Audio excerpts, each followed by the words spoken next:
Welcome everyone to a special episode of the Padel Pulse Pod. We are here live at the New Giza P2. We just wrapped up an amazing lineup of quarterfinal matches. We're going to recap it all together right now. They were fire matches today. Yusuf, let's start off with an amazing blockbuster battle we saw between Yanguas Nieto against Guerrero and Momo Gonzalez. An unbelievable match. What were your thoughts about it? You know, just to start off the day, we had like it was war. It was war for 3 hours in the Egyptian sun.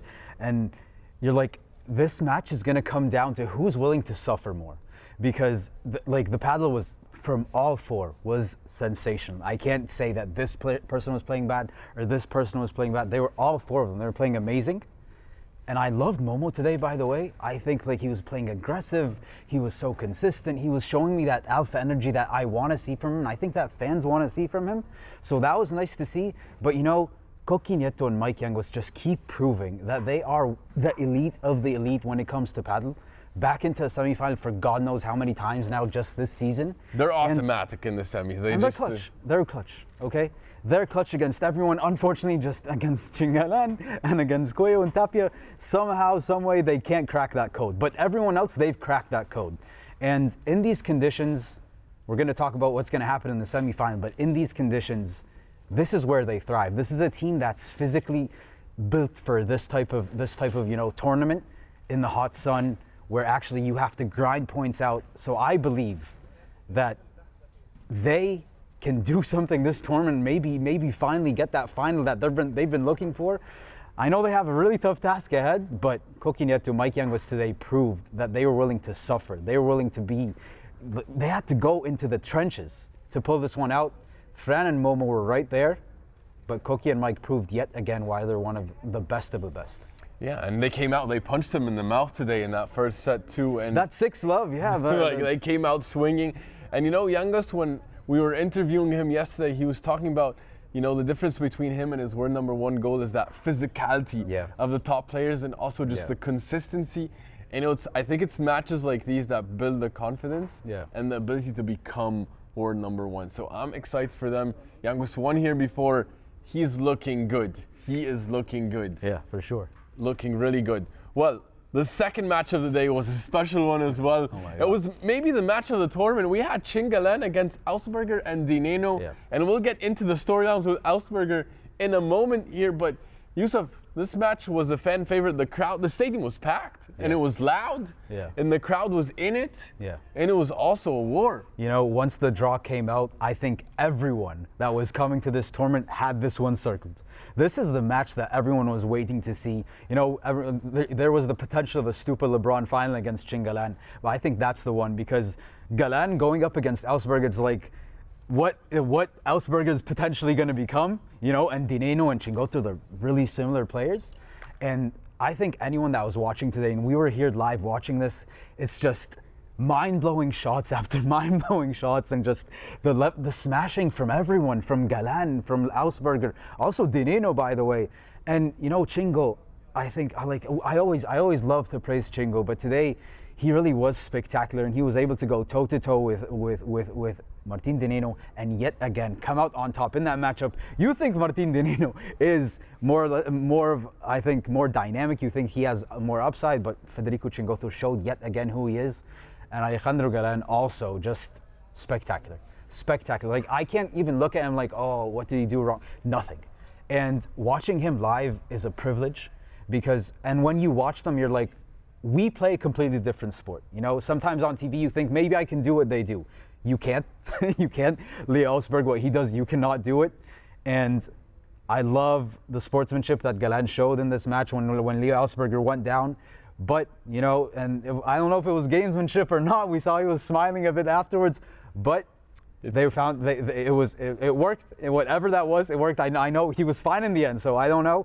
Well, but I'm glad he was fine, yeah. Yeah, especially according to that bombshell that came out during that match that changed everything.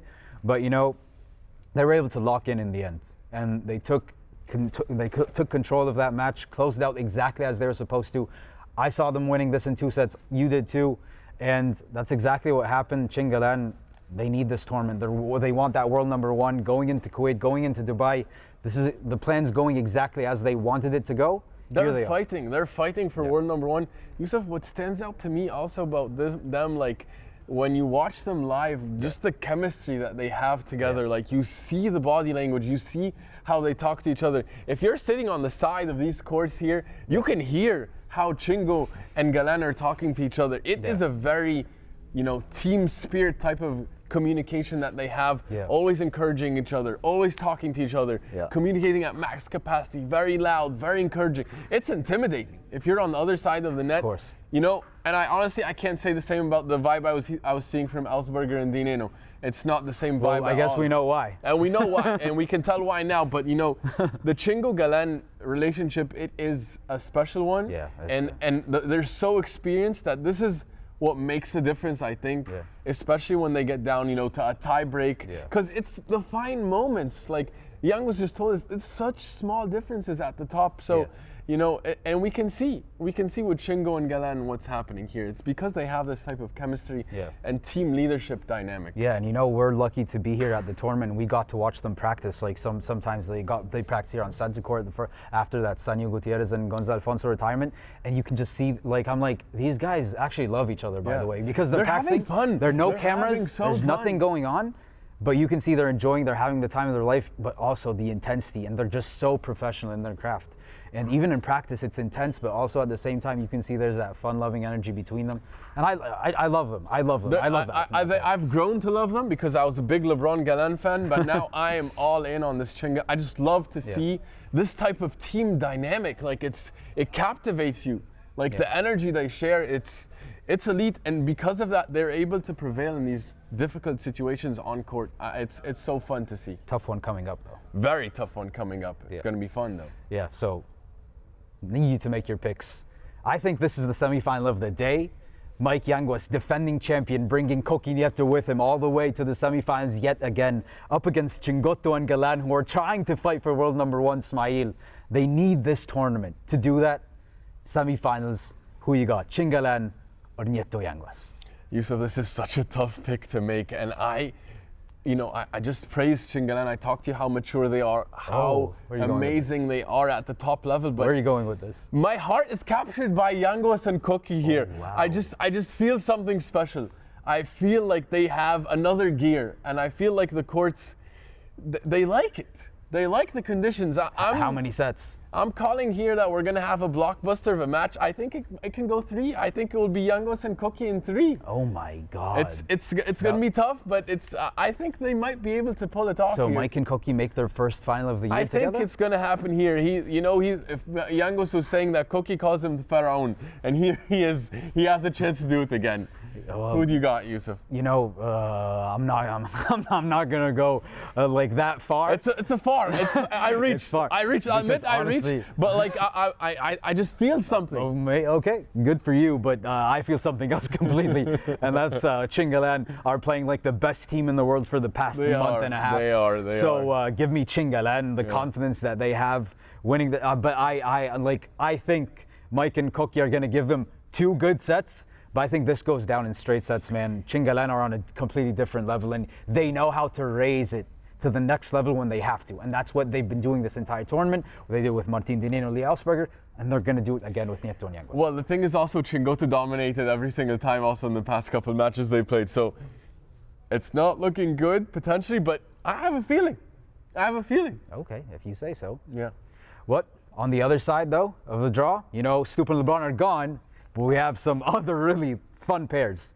I think my favorite match, and I think the Egyptians' favorite match, was the Javi Leal and Lucas Bergamini up against Lucas Campagnolo and Javi Garrido. Garrido is a fan favorite here, but so is Bergamini, and they both love Egypt. They just Bergamini, our friend. Yeah. Our friend. Bergamini. Berga. We love Berga. I love him so much. He's just a cool guy. And I had him winning this match, Ismail. I picked him to win. You picked Garrido and Campagnolo. I told you, and also, even Haroon, shout out to Haroon because he's not here with us right now.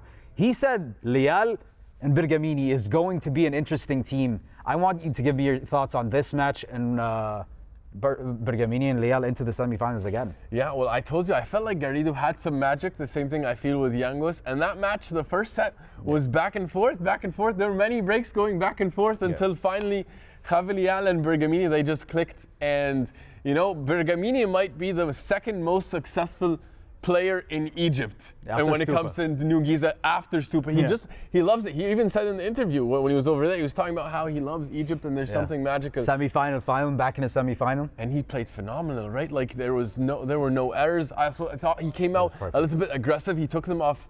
He caught them off guard, you know, because then they had to defend his aggression. Then he went back to his more patient play style. I thought he was brilliant tactically. Yeah. It was a masterclass from him. Yeah. And Javi Leal, you know, he's an emotional type of player, and he has his roller coaster moments. I love it. Because he's so talented. He's allowed to have that. But he was also composed. They played the big moments better. You know, it's such a shame because Javi Garrido and Campagnolo, they broke back at the 6-5. Bergamini was serving for a set. They broke back 6-all. You thought they had all the momentum in the tiebreaker. Yusuf, honestly, I asked for Alpha Bergamini to show up, and that's exactly Alpha Bergamini never leaves, by the way. He was here for the match. And for Garrido, you know, they called. I thought there was a little bit of a mental lapse. You know, they called for the glass cleaning like 7 times in that second set. Yeah. Like that was why, like they were biggest so winner of the day is the glass cleaning. The glass cleaners cleaning team because so many guys were they were outside all over. just cleaning all their. And it was Garrido and Campa calling for them every time. It was no one else. Like, what's going on? Why are you Like, why are you focused on that? You know, I didn't see Bergamini or Javi Leal ask for the glass cleaners. They were locked in. They were really focused, and they even killed their own momentum when they did that. Like, why do that? Like, you have the momentum. You just broke back. Take it, go all the way. You know, I didn't like that move from them. I think they paid the price for it.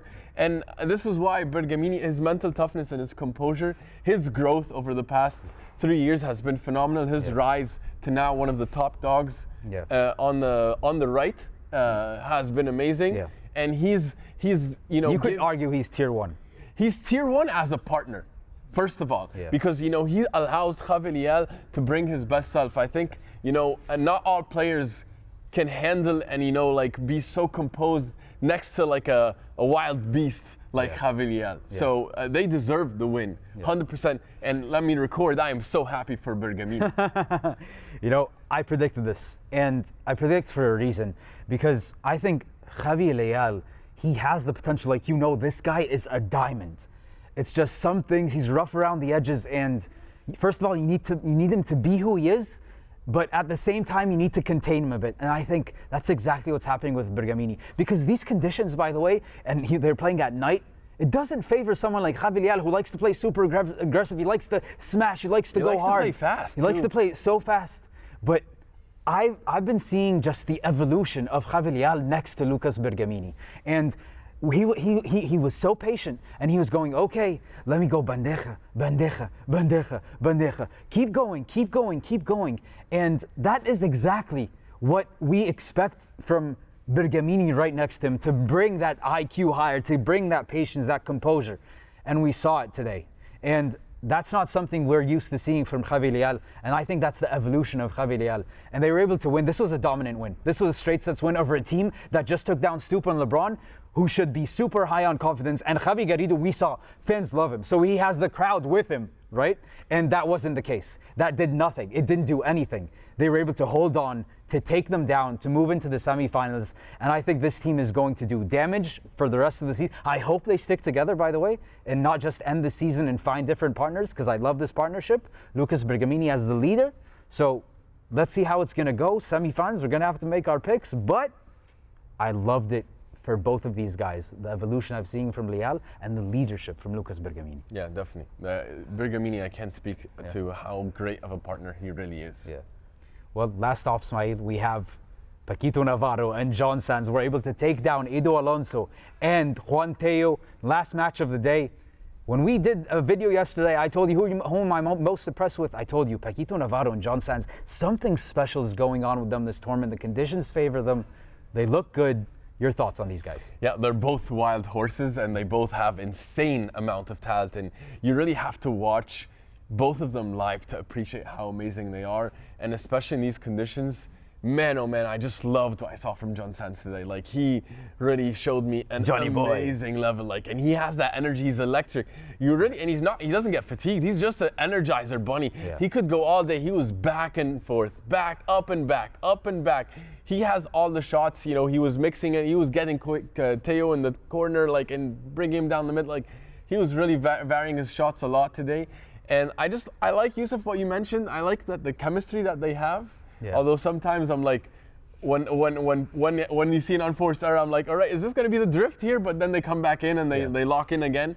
They understand each other's fire, by the way. Like, Yeah. okay, we just need maybe 2 points, 3 points to calm down, then we get back Yeah, together. they're both super fiery guys. I love it, by the way, and I didn't say this, but I love Javi Leal. I love that energy, and I love that Paquito energy, and I love that also the Johnson. Like, it captivates me. Yeah, it's fiery. It's fiery energy. It's not something that turns me off in any way. Like, oh, that's too much. That's not too much. Yeah. We're high energy guys, but they are a completely different level. Yeah, I love it. I love to see it from them. You know, and Edu, you just see him on the court. He's fighting all the time. Teo, I thought he didn't play his best match today. I think Edu and Teo, they can be a good team. I think they're still just building their partnership. They had the an chemistry. amazing win against Ruiz and Esprey yesterday. Yeah, they were down match point yesterday to come back here and to show the level that they did. Yeah. I think they're building their chemistry. They're coming. Yeah. But just for some reason, John and Paquito have clicked quicker. Yeah. And they're so experienced. There's so much more experience, and I think that made the Paquito's side difference. at least. Yeah, I think that Johnny made Boy's still. I mean, quite Johnny young. Boy's a Masters champion last year, so true. he also deserves his recognition. That counts. Taking down Koyo and Tapia in the final. So he has experience in big moments. Yeah. I think more than Edu and Teo at least, you know, and I think it showed today. Yeah, but how about like just the sportsmanship that we saw actually in the last game? Yeah, it was the 3-4 game. The 3-4 game. They were serving. It was on serve and at 3-4. I mean, come on, Juan Teo, what amazing sportsmanship for him. So first of all, they stopped the point, and then they lost the video review, and he made sure to give the point. The umpire made the mistake, and he was going to give them the point. Yeah, and he stopped it, And and like, he made nope. sure to correct it from 15-all to love 30, and he gave the point, put himself and his team in a position to go down a break in a set where if it's over, you know. And so that was amazing from Juan Teo. And then Yusuf, the other ball that we saw, Juan Teo made an amazing exit shot, and he flicked it with the backhand to win the point when he was down a break point. Yeah. And then we saw him sitting on the bench. We're like, what happened? Why is Juan Teo sitting on the bench? Yeah. He sat down because he called a touch of the net on himself, on break point, Right away. Right away. It was like, it's just, you know, it sometimes blows your mind because you don't expect that level of just sportsmanship at such high stakes. Yeah, you know. But he did. There's such high stakes on the line, and just they're fiery competitors, but they're classy guys, and they appreciate sportsmanship. Like, this is what we love to see, a role model. El Gato, hats off, all my respect from here. That was a fan favorite moment. We all recognized it, even if you didn't win the match. He definitely won a lot of fans over, and he won our hearts. Yeah, well, that was that, Smiley, but it's time, my friend. Sorry, you have to make your pick. Javi Leal, Lucas Bergamini, on fire. Paquito Navarro, John Sanz, on fire. Lucas Bergamini, Paquito Navarro, back against each other. Who wins this one tomorrow in the CIB New Giza P2 semifinals? I just feel like I'm not going to be able to go against Lucas Bergamini again. How can you doubt this man in Newgiza in Egypt? He is the man. He's always playing his best level. You made some great arguments about the partnership now with Javier, what it's looking like. Paquito and John are looking amazing. It's very hard to pick, but my heart says I feel it's going to be Bergamini. I just feel it. I just think that they have the level. This would be his now third semi-final at Newgiza. He doesn't lose before the semi-final in Newgiza. Yeah. He's been to this stage before. You know, before in his first time in his final, we were like, this was his first time. No, he's no longer a rookie. This is not his first rodeo, baby. He's been here. I'm taking Bergamini and Leal, and you know, because I think if things go south for John and Paquito, that might cost them the match with the way that Javi and Lucas are playing, Yusuf. Yeah, you know what happened in the first round that for Leal and Bergamini?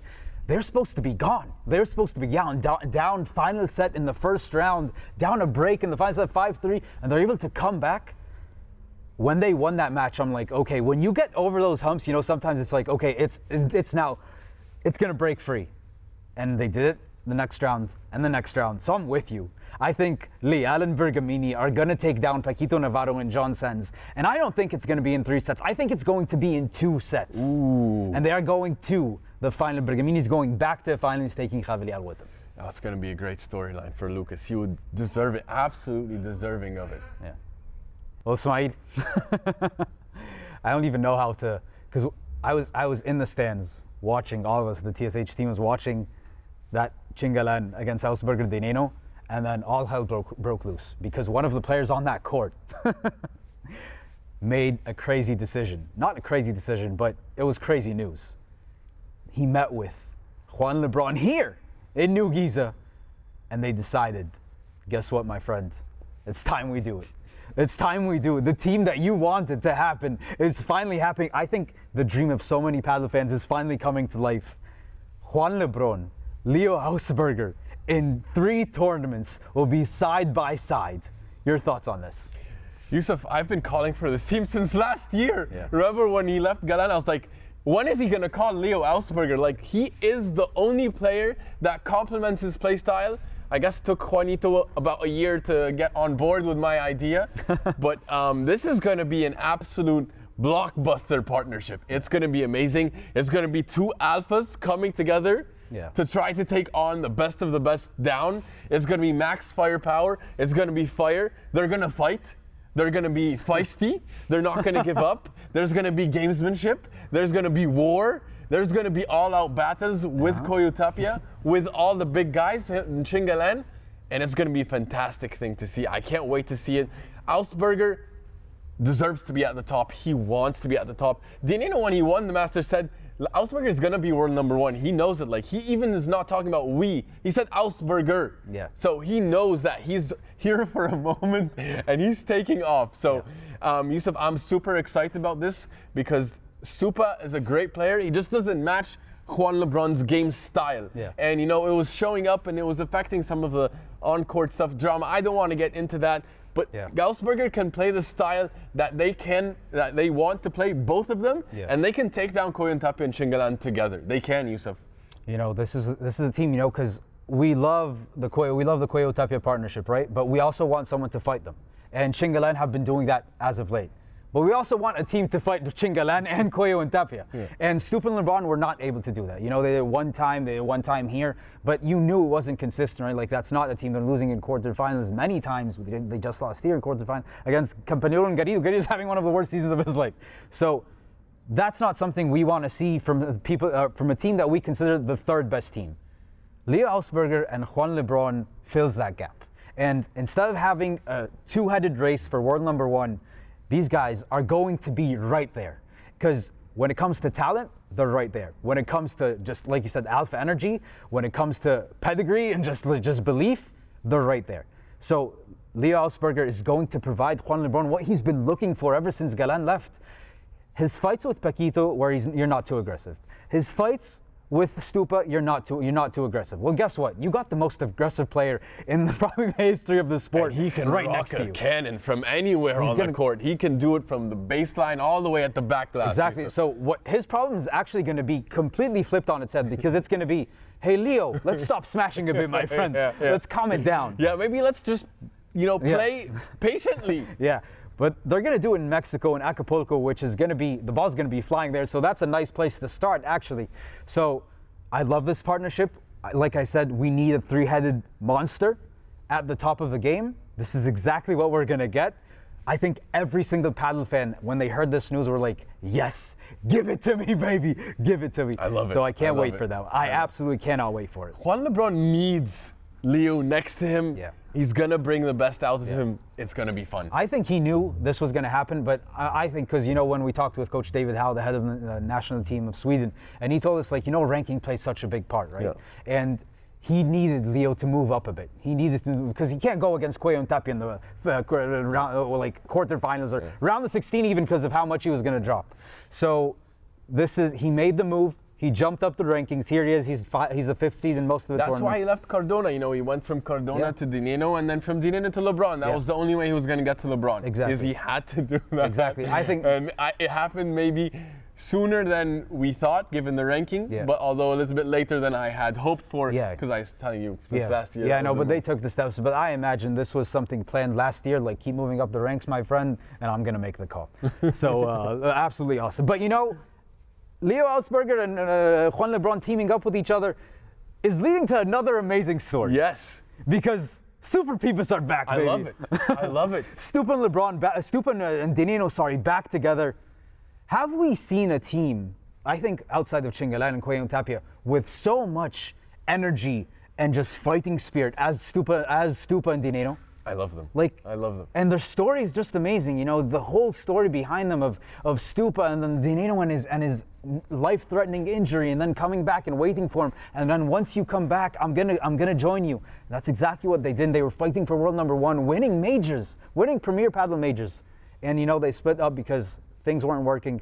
But here they are back together. Best buds back together. They fight amazingly when they're on court together. They're brothers on court, and we feel that every time. They're both amazing partners, and they both were able to bring out the best level in each other, whether we like it or not. They have their strengths, and maybe they have some weaknesses, but they are definitely capable of fighting for world #1, if at least world #2. Right? They can be right there, and I'm so excited to get to watch them again. It's going to be so fun. The tour just got so much more competitive by this move alone. Yeah.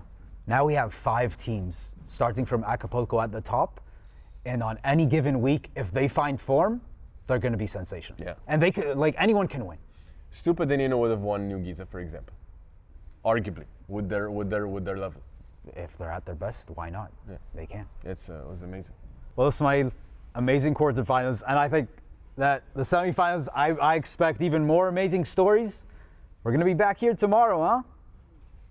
You ready for tomorrow? Yeah, it's going to be fun, guys. We're in this iconic Newgiza venue. It has really become a staple of the Premier Padel Tour.